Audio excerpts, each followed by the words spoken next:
Well, we have a little pic of you on your wedding day. Do you remember what colour your tie was? Did I have a tie on? I'm not sure. Let's have a look. Here it is. Here you go.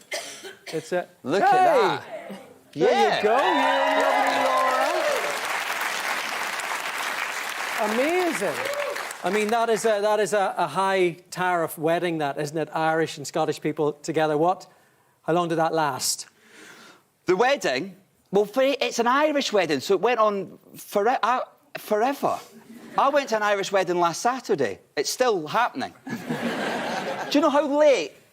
I don't think you realise how mad it is, how late your wedding... In Scotland, a wedding, it's a sprint to get as drunk as you can by midnight, and then you leave and you just never speak to that couple ever again. In Ireland, I was at a wedding last Saturday. At 11:30, they brought out sausage rolls.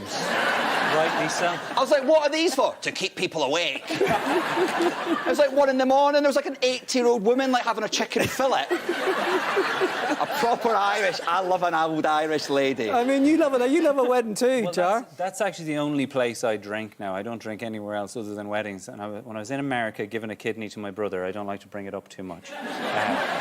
That's a wedding that got out of hand right there.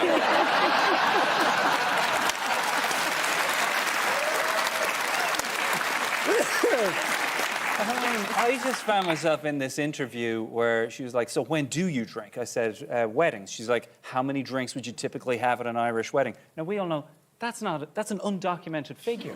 Nobody has ever gone 1, 2, 3, 4 at an Irish wedding. The question is not how many. The question is how long? How long are they going to serve us for? Is there a residence bar? Did I bring cans? These are the questions, right?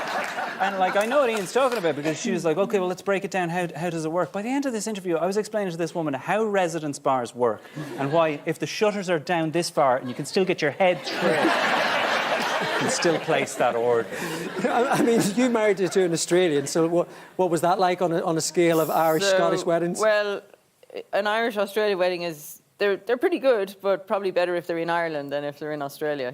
In Australia, there's a closing time all the time. There's no closing time in Ireland. And so where did you get married? Where did you get married? You got married? Well, I didn't have a big wedding. I got married in Melbourne, and so we just did it all ourselves, so it was kind of self-contained. I see what you mean. But I've been to weddings in Australia, and I've been to weddings in Ireland, and... You know, once the doors are closing in Australia, you have the security come in and they start ushering people out, like closer and closer to the door. And you notice all the Irish people are hanging back, and so as they're ushering people to the door, there's more Irish people kind of. I genuinely think if an Irish person went to a wedding in Melbourne, including the flight, a wedding in Dublin would still end later.